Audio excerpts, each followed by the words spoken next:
कल मैंने कुछ डायग्राम्स ये वैसे ड्रा की थी, ये आज मैं नेट से कुछ डायग्राम ली हैं। रेगुलर वालों को शो नहीं कर सका था, कल टाइम शॉर्ट था, तो सेल्फ वालों को ये मैंने डायग्राम शो की थी इनकी। तो जस्ट मैं एक दफ़ा ये जस्ट फ्यू मिनट्स में इसको क्या रिवाइज का जो डायग्राम है बाई मेटल में, ठीक है, हमने क्या कहा था, दो डिफरेंट मेटल्स की स्ट्रिप लेते हैं, ठीक है, और जिनके thermal coefficient of thermal expansion different होते हैं, मीन एक ज़्यादा एक्सपेंड कर सकती है और एक कम सेम टेम्परेचर पे। ये जैसे सेकंड बी डायग्राम में आपको शो हो रहा है कि ये रेड जो है ज़्यादा एक्सपेंड कर रही है एज़ कम्पेयर टू ब्लू। अगर इनको हम जोड़ दें, बॉन्ड बना लें, इन्हें एक दूसरे सैंडविच बना लें, दोनों को इकट्ठा करके एक दूसरे के अंदर क्या है हाई प्रेशर से हाई टेम्परेचर पे इन दोनों का, तो ये एक सिंगल स्ट्रिप बन जाएगी, लेकिन इसमें दो मेटल से मिलकर बनी हुई है। अब इसको हीट करेंगे तो अब ये बेंड करेगी, या ऐसे नीचे को या क्या ऊपर को बेंड करेगी।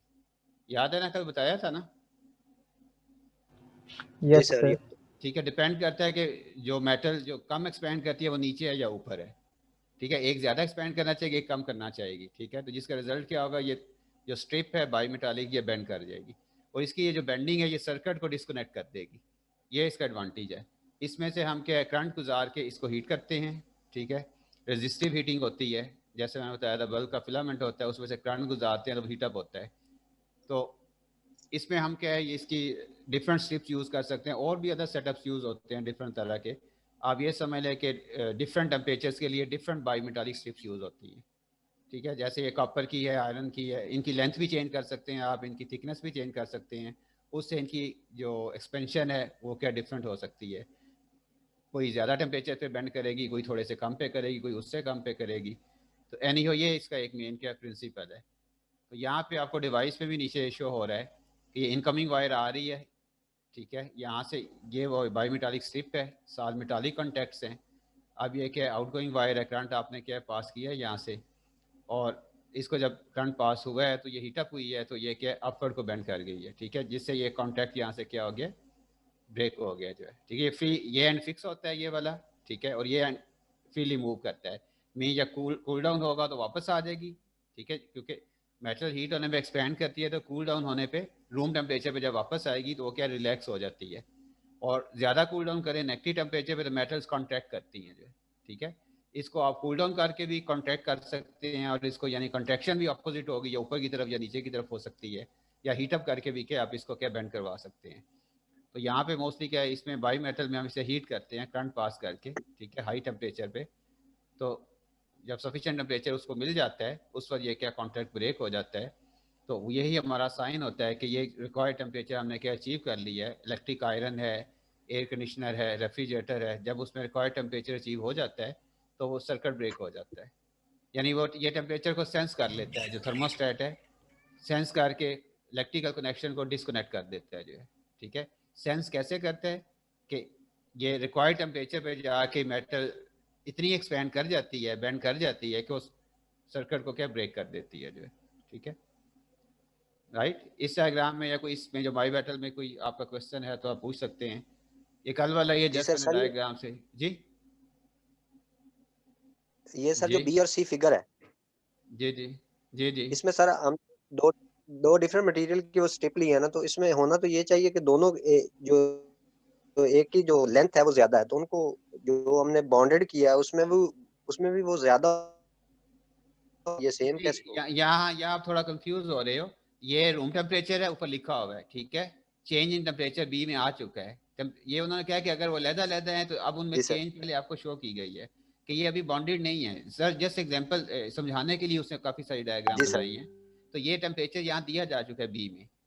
टेम्परेचर दे के आपको बताया जा रहा है एक मेटल ज़्यादा एक्सपेंड करती है, एक कम करती है। देखे ना, ब्लू भी एक्सपेंड हो चुकी है, देखे यहाँ पे इस ब्लू की लेंथ पहली ब्लू से ज़्यादा जी है ना। तो रेड की जी जी कितनी ज़्यादा एक्सपेंड हुई है, डेल्टा एक्स।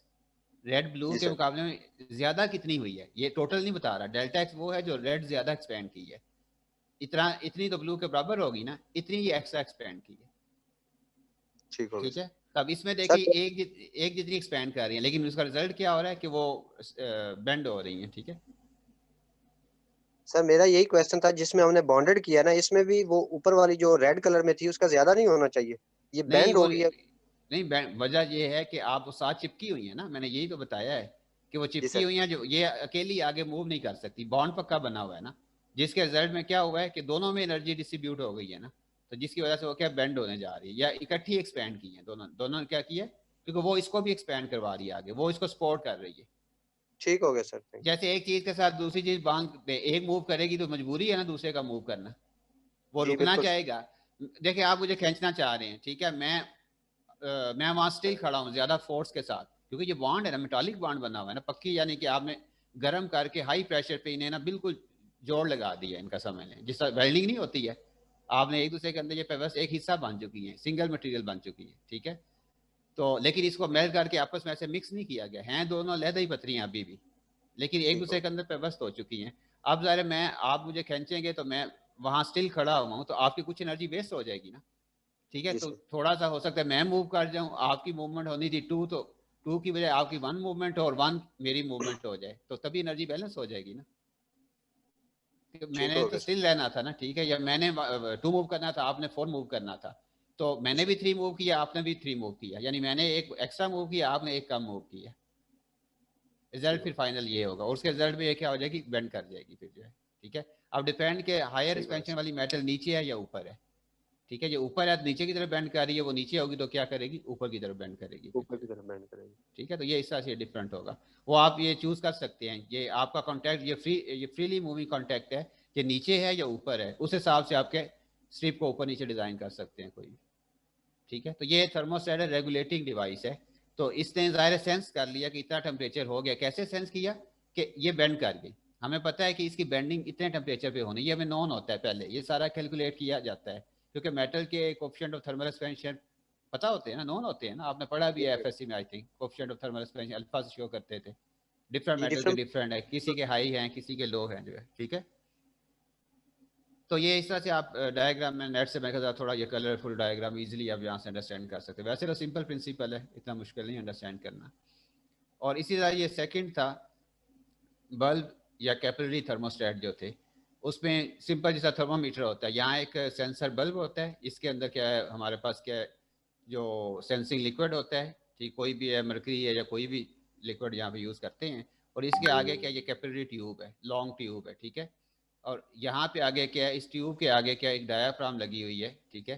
तो जब ये इसको हीट किया जाता है, ठीक है, हीट दी जाती है, तो रिक्वायर्ड हीट पे जब सफिशिएंट ये प्रेशर, ये एक्सपेंशन हो जाती है मरकरी की इसके अंदर, तो वो डायाफ्राम पे मरकरी क्या प्रेशर एग्जर्ट करता है, तो डायाफ्राम ये जो आगे ये डायाफ्राम है या बेलोज है, ये आगे स्विच टाइप होता है, इसको क्या है सर्किट को ऑन करवा देती है या क्या करवा देती है, ऑफ करवा देती है जो है, ठीक है। एक्सपेंशन की वजह से प्रेशर होगा ना, यानी ये कॉन्टैक्ट मेक और ब्रेक दोनों आप चूज कर सकते हैं, एक्सपेंशन से पहले कॉन्टैक्ट अनब्रेक है तो एक्सपेंशन से ब्रेक करवा सकते हैं जो, ठीक है, तो ज्वाइन करवा सकते हैं, ठीक है। जैसे पहले यहाँ डिस्टेंस है ना, आप दोनों तरह से आपकी मर्जी, आप इसको एज ए स्विच यूज कर रहे हैं, पहले वो डिस्टेंस है यहाँ पे है तो आपको उसके बाद क्या है करंट ही फ्लो कर रहा, तो आप क्या करंट पास करके बेंड करवाएं नीचे की तरफ ले आए, कॉन्टैक्ट फ्लो होना शुरू हो जाए, यानी इसका रिवर्स भी आप यूज कर सकते हैं, सर्किट को ऑन करवाना या सर्किट को ऑफ करवाना, आप दोनों तरीके से क्या उसे कर सकते हैं।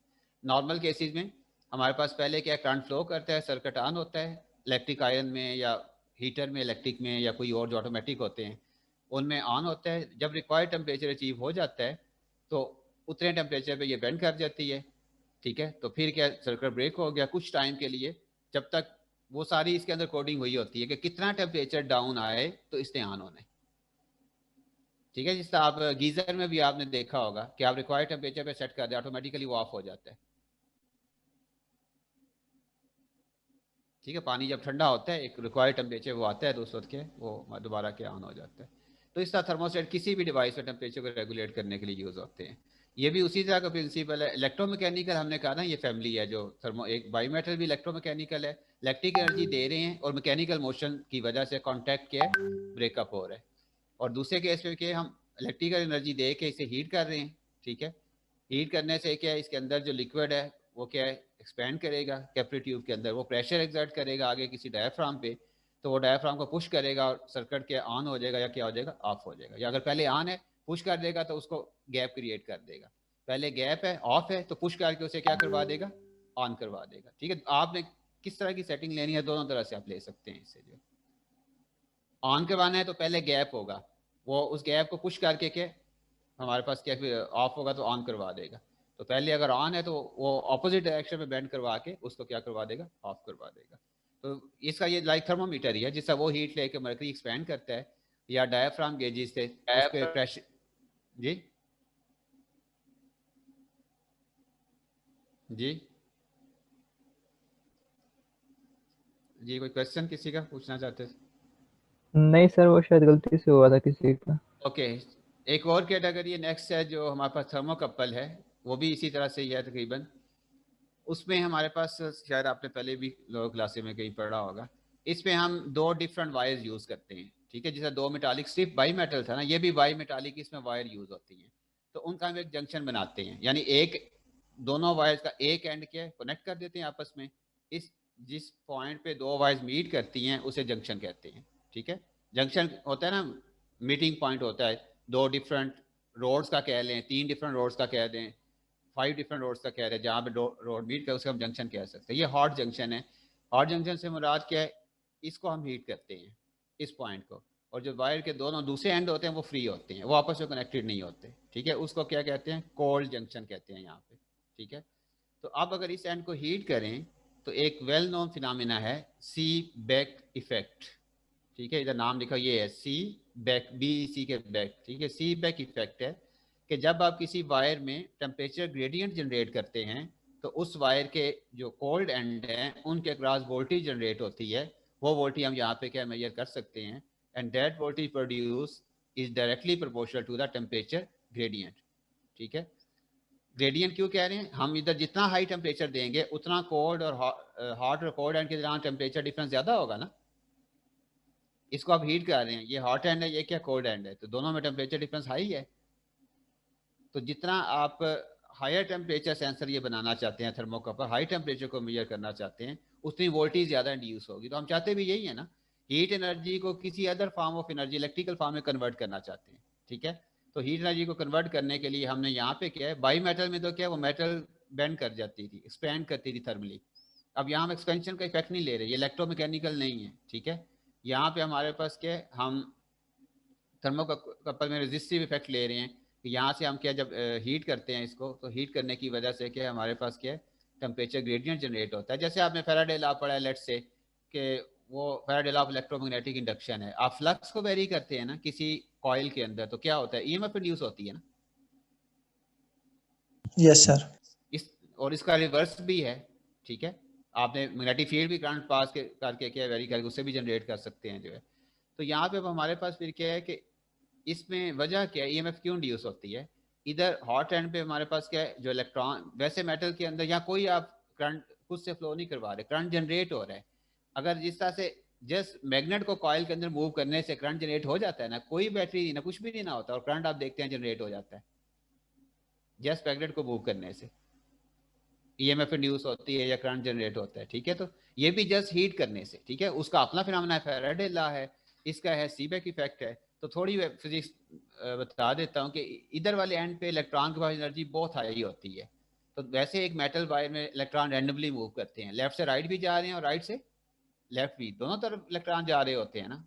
जैसा गैस मॉलिक्यूल की मोशन मैंने बताया था, दो डिफरेंट चैम्बर्स को आप कनेक्ट कर दें, दोनों में सेम प्रेशर है, तो गैस मॉलिक्यूल की नेट मोशन जीरो होती है ना। होते ही असल में क्या है, जितने एक एंड से दूसरी तरफ जा रहे हैं उतने दूसरे एंड से इधर आ रहे होते हैं, रैंडम मोशन हो रही होती है ना। तो एक आम वायर में जिसके कोई बैटरी से कनेक्ट नहीं किया, उसमें भी इलेक्ट्रॉन मूव कर रहे होते हैं, क्योंकि मोशन रैंडम होती है, डायरेक्टेड नहीं होती। तो रैंडम मोशन की वजह से नेट करंट जीरो होता है, ठीक है। लेकिन जब आप इलेक्ट्रिक फील्ड अप्लाई करते हैं, आप उन इलेक्ट्रॉन को डायरेक्टेड मोशन दे देते हैं, ठीक है, in the direction of electric field. अब हम कहते हैं करंट फ्लो कर, हालांकि इलेक्ट्रॉन पहले भी मूव कर रहे थे, अभी भी कर रहे हैं, अब उनकी डायरेक्टेड मोशन है, पहले उनकी क्या थी, रैंडम थी। जैसा फ्लूइड में गैस के मॉलिक्यूल डायरेक्टेड डायरेक्शन में मूव करें तो हम कहते हैं फ्लूइड फ्लो कर रहा है। लेकिन अगर वो गैस सिलेंडर में वैसे रैंडम मूव कर रहे हैं तो हम कोई कहते हैं कि फ्लूइड फ्लो कर रहा है, नहीं ना कहते, फ्लो नहीं कर रहा, हम कहते हैं ना गैस रेस्ट में है, ठीक है, कोई मूवमेंट नहीं हो रही, ठीक है। तो यहाँ पे अब हमारे पास फिर क्या है कि टेम्परेचर जब यहाँ पे दे रहे हैं तो यहाँ इलेक्ट्रॉन की इस एंड पे एनर्जी ज़्यादा है, kinetic energy as compare to cold end, ठीक है। तो ये इलेक्ट्रॉन ज़्यादा रैपिडली कोल्ड एंड की तरफ जाएंगे as compare to cold end से जो इलेक्ट्रॉन है वो हॉट एंड की तरफ आए। तो फिर रिजल्ट क्या होगा,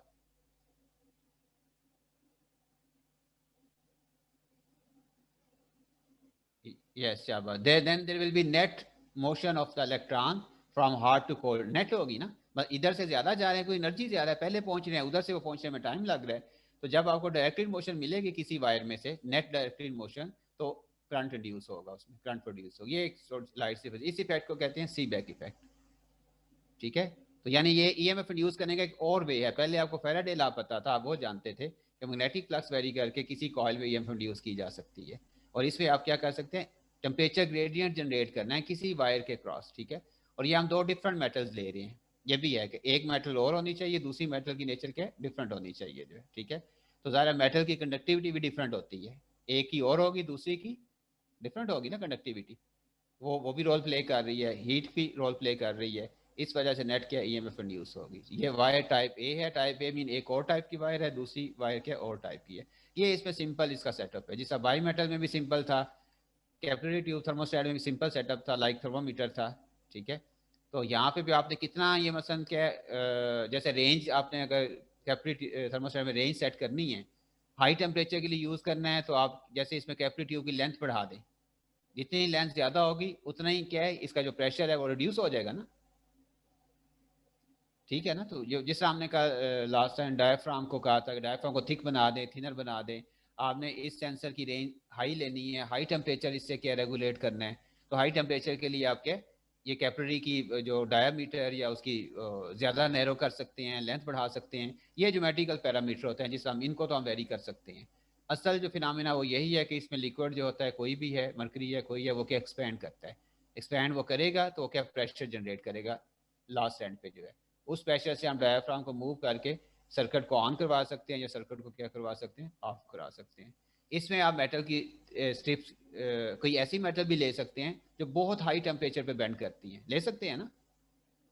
अगर आपने बहुत हाई टेम्परेचर को रेगुलेट करना है तो फिर फ़र्क क्या होगा, बस आप मेटल स्ट्रिप से प्ले करें, उनकी थिकनेस से प्ले करें, बेशक उनकी नेचर से प्ले करें, तो आप क्या उसी, अब वो इतनी इजीली बेंड नहीं होगी। कुछ स्ट्रिप ऐसी हैं जो बड़े लो टेम्परेचर पे बेंड हो जाएंगी, कुछ ऐसी हैं जो कि बना सकते हैं ना ऐसी स्ट्रिप जो बाई मेटालिक, ऐसी मेटल यूज़ करके, उनके पैरामीटर यूज़ करके। तो यही है कि यही डिफरेंट स्ट्रिप्स फिर हम यूज़ कर सकते हैं सर्किट के अंदर। अगर एक ही टेम्परेचर है, मल्टीपल टेम्परेचर के आपके पास ऑप्शन नहीं है, तो फिर एक ही स्ट्रिप होगी कि आपने बस ये टेम्परेचर ऑन कर दिया, बस वो खास टेम्परेचर पर सर्किट ऑफ हो जाएगा। बाज़ वक़्त होता है ना कि आपको चॉइसेस नहीं होती, कई ऐसे रेगुलेटिंग डिवाइस होते हैं कि आपके पास दो ही नंबर हैं, ठीक है, मिनिमम और मैक्सिमम। देखा है ना ऐसा, कोई ना कोई डिवाइस देखा होगा, उसमें दो ही ऑप्शंस होती हैं, एक मिनिमम और एक के मैक्सिमम। किसी में ज़्यादा होती हैं, आप 1 2 3 4 5 तक जा सकते हैं। तो ये सारा इंटरनल सर्किट पे डिपेंड करता है कि आपने अंदर कितने मल्टीपल कंपोनेंट्स लगाए हुए हैं, ठीक है। तो वो किस तरह से आपने उसको क्या एडजस्ट किया होगा जो। तो ये थर्मोकपल क्लियर, थर्मोकपल क्या होता है, जी जी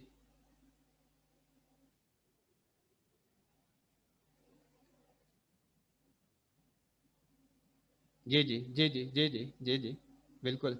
लेकिन इसमें हम ज़रा डिफरेंट प्रिंसिपल यूज़ कर रहे हैं ना।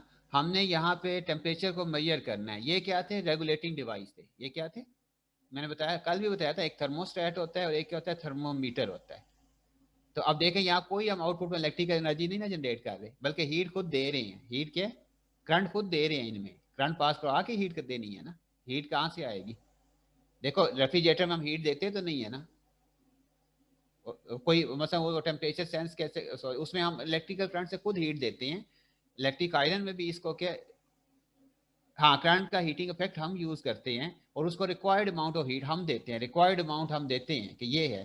तो थर्मोमीटर का तो काम तो ये है ना कि उसको, वो कोई भी हीट को सेंस कर लेता है। जैसे थर्मोमीटर 1 डिग्री को भी सेंस करता है, मेजर करता है 2 को, 3 को, 4 को, 5 को। जबकि इन्होंने क्या करना है, इन्होंने खास रेंज पे ही काम करना है। या मसलन एसी है तो 16 डिग्री से लेके लेट्स से 30 28 डिग्री 29, इतना ही एसी की रेंज होती है टेम्परेचर की जो है, ठीक है। तो ये आप 16 से 17 जा सकते हैं, 18 जा सकते हैं, 19 20, ये आपके पास एक जंप्स होते हैं जो है। आप ऐसे नहीं कर सकते 16.1 नहीं ना कर सकते, 16.2 16.3 इससे ही होता है 16 17 18 जो है, ठीक है। जबकि थर्मोमीटर अगर सेंसिटिव हो आपको बताएगा 16.1 केल्विन, अब 2 हो रहा है, अब ग्रेजुअली टेम्परेचर वो मेजर कर रहा है। तो ये मेजरिंग डिवाइस है। तो फिर हमें क्या है, किसी भी इनपुट सिग्नल को किस में कन्वर्ट करना है, आउटपुट इलेक्ट्रिकल में, आउटपुट। तो ये अब मेजर करना है, मेजर करने के लिए हमने रेगुलेट नहीं करना, उसमें हम इसी हीट देने को हम क्या वायर को बाई मेटल को स्ट्रिप को बेंड करवा देते थे और बेंड करवाने से सर्किट को क्या ब्रेक कर देते थे जो है, ठीक है। तो क्योंकि हमने रेगुलेट करना है, हम कहते हैं एक खास टेम्परेचर पे जाके सर्किट ऑफ हो जाए, ठीक है। उसके बाद फिर दोबारा जब वो टेम्परेचर डाउन आए फिर सर्किट ऑन हो जाए, फिर ऑफ हो जाएगी, कंटिन्यूसली ऑन ऑफ अपने रिक्वायर्ड जो हमने उसको कमांड दी हुई है होता रहे जो है। तो ये चीज़ है। अब जितने भी हम आगे सेंसर पढ़ेंगे, जो थर्मोमीटर्स होंगे वो क्या होंगे, थर्मोमीटर, जिसमें हमने इनपुट किसी भी सिग्नल को आउटपुट इलेक्ट्रिकल में करना है। और इसके लिए आप कोई भी सेटअप बना सकते हैं। हम तो कुछ चंद नॉन सेंसर पढ़ रहे हैं ना, इसके अलावा भी हीट सेंसर हैं जो अदर मैकेनिज्म पे क्या वर्क करते हैं जो है, ठीक है सर। जी। सर इसमें अगर हमने सिर्फ मेजर करना है तो फिर हम वायर बी क्यों इस्तेमाल करते हैं, सिर्फ वायर ए से भी मेजर कर सकते हैं। वायर ए से खाली जो है इसमें जो टेम्परेचर ग्रेडियंट जो हम यूज कर रहे हैं जो है यस सर, इधर उसमें वायर हाँ बी की जगह ए इस्तेमाल कर लें। हाँ, इसमें हमने ये देखे कि मैंने बताया था कि जंक्शन आपने बनाना है, और ये सी बैक इफेक्ट अगर आप डिटेल से पढ़ें तो इसमें हमारे पास दो डिफरेंट वायर्स यूज करनी पड़ती है जिनकी कंडक्टिविटी भी डिफरेंट हो, जिनकी कंडक्टिविटी भी क्या, तभी आप इस इफेक्ट को एनहांस कर सकते हैं। आपने ये भी देखना है ना कि आपको इतनी रीजनेबल वोल्टेज मिले, ठीक है, जिसको आप मैयर भी कर सके, ठीक है। तो पोटेंशियल डिफरेंस लेना है ना आपने दो पॉइंट के दरमियान, ठीक है। तो फिर उसमें क्या है, एक एंड की कंडक्टिविटी कम होनी चाहिए और दूसरे एंड की कंडक्टिविटी क्या होनी चाहिए, ज्यादा होनी चाहिए। तो इस तरह से आप क्या हाई पोटेंशियल डिफरेंस ले सकते हैं, हाई वोल्टेज इंड्यूस यहाँ करवा सकते हैं जो है, ओके सर। ठीक है। सिंगल वायर से आप जो है ना, सिंगल वायर से आप नहीं ले सकते ये काम। एक सेकंड होल्ड कीजिए।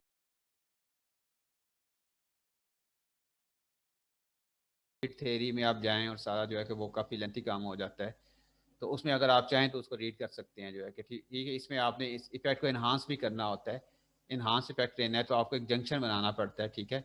जब जंक्शन होगा तब आप क्या रीजनेबल आउटपुट क्या वोल्टेज के ले सकते हैं उसमें जो है। ओके, दूसरा जो था हमारे पास क्या है कि एक और बाकी दूसरे नोट्सों में, एक सेकंड में वो शेयर कर देता हूँ आपको। जो ये पेज मैं आपको सेंड कर दूंगा जिसमें कुछ नेट से मैंने डायग्राम लेके कुछ नए पेजेस जहाँ पे हैं तो आपको सेंड कर दूंगा क्लास के बाद। तो बायोमेटालिक थर्मोस्टेट थे हमने, ये इलेक्ट्रॉनिक सेंसर है सेकंड कैटेगरी। उसमें क्या सिलिकॉन सेंसर्स हैं, ठीक है। They make use of bulk electrical resistance properties of semiconductor materials rather than junction of two differently doped areas. हम प्योर सेमीकंडक्टर इसमें लेते हैं जो electronic sensor silicon sensor basically होते हैं, और हम ये फिनोमेना यूज़ करते हैं कि किसी भी सेमीकंडक्टर में से करंट गुजारा जाए, ठीक है, तो उसको हीट किया जाए, चलने हीट किया जाए तो उसकी रेजिस्टेंस हीट करने से क्या होती है, चेंज होती है। कंडक्टर की भी होती है ना, इवन सेमीकंडक्टर दोनों की होती है। तो अगर तो वो आपका सेंसिंग मटेरियल है, वो सेमीकंडक्टर है, तो उसकी रेजिस्टेंस टेम्परेचर बढ़ाने से क्या होगी, कम होती है जो, ठीक है, डिक्रीज होती है। और ये डिक्रीज लिनियर होती है, ठीक है। जितना टेम्परेचर कम होता जाएगा उतनी उसकी रेजिस्टेंस क्या होती जाएगी, बढ़ती जाएगी जो, ठीक है। हमारे पास बढ़ाने से क्या होती है, टेम्परेचर सॉरी बढ़ाने से रेजिस्टेंस कम होती है, टेम्परेचर कम करने से रेजिस्टेंस क्या होती है, बढ़ती है। जबकि कंडक्टर का रिवर्स इफेक्ट है, उसे कूल डाउन करने पे रेजिस्टेंस कम होती है और टेम्परेचर बढ़ाने से रेजिस्टेंस क्या बढ़ती है। तो इसमें कोई ऐसा सर्किट आपको नहीं चाहिए, जस्ट आपने क्या हीट करना है, हीट करने के बाद उसकी रेजिस्टेंस को मेजर करना है, हीट करते जाना है, लो टेम्परेचर पे हीट करें रेजिस्टेंस मेजर करें, टेम्परेचर हाई पे करें मेजर करें, तो आपको जितनी आउटपुट में हम रेजिस्टेंस को मेजर करेंगे, ठीक है। उसमें किसी चीज़ में करंट मेजर करते हैं ना, किसी चीज़ में वोल्टेज मेजर करते हैं आउटपुट में, तो इसमें हमने उसको हीट जस्ट करना है और ओहम मीटर लेके उसकी रेजिस्टेंस मेजर कर लेंगे। यानी सेंसर में एक ओहम मीटर लगा होता है, ठीक है, जो क्या करता है, हम वो जो हॉट ऑब्जेक्ट होता है इसको उसके साथ टच करवाते हैं। ये भी कॉन्टैक्ट सेंसर है, टेम्परेचर सेंसर है। हॉट ऑब्जेक्ट के साथ अटैच किया, हॉट ऑब्जेक्ट से ये जो सिलिकॉन हमने जो मटेरियल है इसके अंदर जो है वो हीटअप होगा, और वो हीटअप होने से उसकी रेजिस्टेंस चेंज होगी। जितनी रेजिस्टेंस चेंज ज़्यादा होगी उतना इट मीन टेम्परेचर ज़्यादा है। तो ये कैलिब्रेशन कर्व बना लेते हैं, मैक्सिमम चेंज जहाँ तक लीनियर रिलेशन होल्ड करती है वहाँ तक हम इसकी रेंज ले सकते हैं, नॉन लीनियर रीजन हम ऑपरेट नहीं करवाते। तो देख लेते हैं कि मैक्सिमम कितने हाई टेम्परेचर पे जाके इसकी रेजिस्टेंस लीनियरली चेंज होती है, उसके बाद हो सकता है नॉन लीनियर आ जाए, ठीक है। जैसे हमने ओम लॉ पढ़ा है कि अगर कंडक्टर का टेम्परेचर बहुत ज़्यादा बढ़ जाए फिर रेजिस्टेंस में चेंज लीनियर नहीं रहती है जो है, ठीक है। ये इलेक्ट्रॉनिक में थर्मोकपल इसमें लिखा हुआ है, लेकिन ये आप इलेक्ट्रॉनिक में नहीं आएगा, वैसे इसको सेपरेट आप कर लें। इसमें बेसिकली सिलिकॉन सेंसर्स ही हैं। और रेजिस्टिव टेम्परेचर डिवाइसेज या थर्मिस्टर्स की हमने कल बात की थी, तो ये भी वही चीज़ ही है। इसमें दो कैटेगरीज आ जाती हैं। जैसे इलेक्ट्रॉनिक में तो सिर्फ सेमी कंडक्टर मटीरियल होगा ना, ठीक है, क्योंकि इलेक्ट्रॉनिक्स डील करती है तो जिसकी वो ब्रांच है जिसमें हम फ्लो ऑफ करंट स्टडी करते हैं थ्रू सेमी कंडक्टर्स, ठीक है, मेटल्स नहीं हम बात करते, सिर्फ सेमी कंडक्टर की बात करते हैं। तो थर्मिस्टर या थर्मली सेंसिटिव रेजिस्टर्स, ठीक है, थर्मिस्टर्स क्या आते हैं, they are thermally sensitive resistor, यानी ये ऐसे रेजिस्टर होते हैं जो हीट सेंसिटिव होते हैं, जिनकी हीट बढ़ाने से रेजिस्टेंस चेंज होती है। Are devices that change their electrical resistance in relation to their temperature. They typically consist of 2 or 3 metal oxides that are sintered in a ceramic based material। तो basically इसमें metal के oxide हम use करते हैं, वैसे copper oxide है, iron oxide है, निकल ऑक्साइड है। मेटल के ऑक्साइड क्यों यूज़ करते हैं, कोई बता सकता है? मेटल ही क्यों नहीं यूज़ कर लेते हैं थर्मिस्टर्स में? ये मेटल की मसलन हीट करने से जिससे मेटल की भी बढ़ती है ना, तो इसमें प्योरली मेटल ऑक्साइड यूज़ करते हैं। कोई स्टूडेंट वैसे कोई बताना चाहेगा या किसी के नॉलेज में हो? ठीक है, तो उससे क्या फ़ायदा होगा? मेटल के ऑक्साइड, ठीक है, ये ट्रू है कि वो इंसुलेटर होते हैं, तो फ़ायदा क्या है? तो कंडक्टर से ये बना लें जो है रेजिस्टिव टेम्परेचर डिवाइसेस जो है।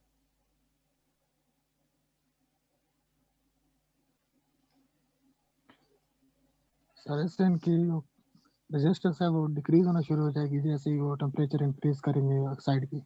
उस रीजन में हम फिर ऑपरेट नहीं करवाते, हम तो लीनियर में, जहाँ रेजिस्टेंस बढ़ती जा रही है, मोस्टली सेंसर लीनियर।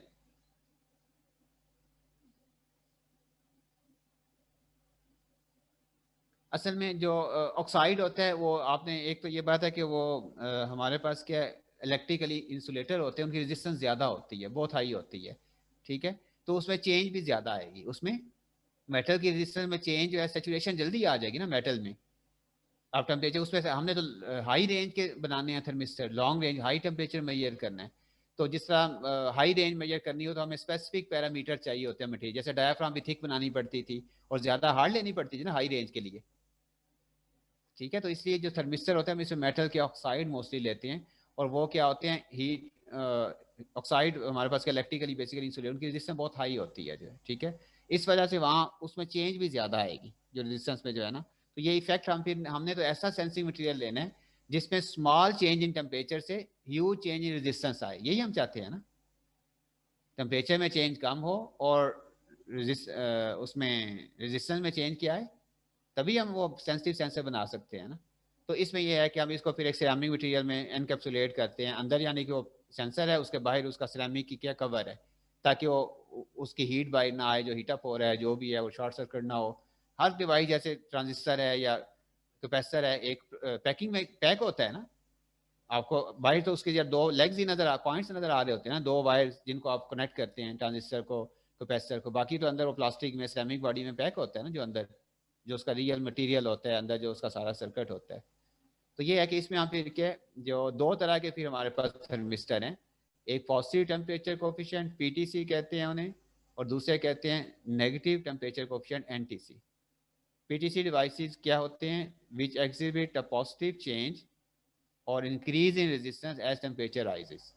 वो सेंसर जिनकी टेम्परेचर बढ़ाने से रेजिस्टेंस इंक्रीज हो उन्हें पॉजिटिव टेम्परेचर कोफिशिएंट के रेजिस्टर्स कहते हैं, थर्मिस्टर्स कहेंगे। या जो while NTC device exhibit a negative change or decrease in resistance when temperature increases। NTC में क्या, टेम्परेचर बढ़ाने से रेजिस्टेंस क्या होती है, कम होती है, कम हो। और इसमें मोस्टली सेमी कंडक्टर्स हम यूज करते हैं, यानी वो जो इलेक्ट्रॉनिक सेंसर हमने ऊपर पढ़े हैं ना, जो सिलिकॉन है, ये भी थर्मिस्टर ही है।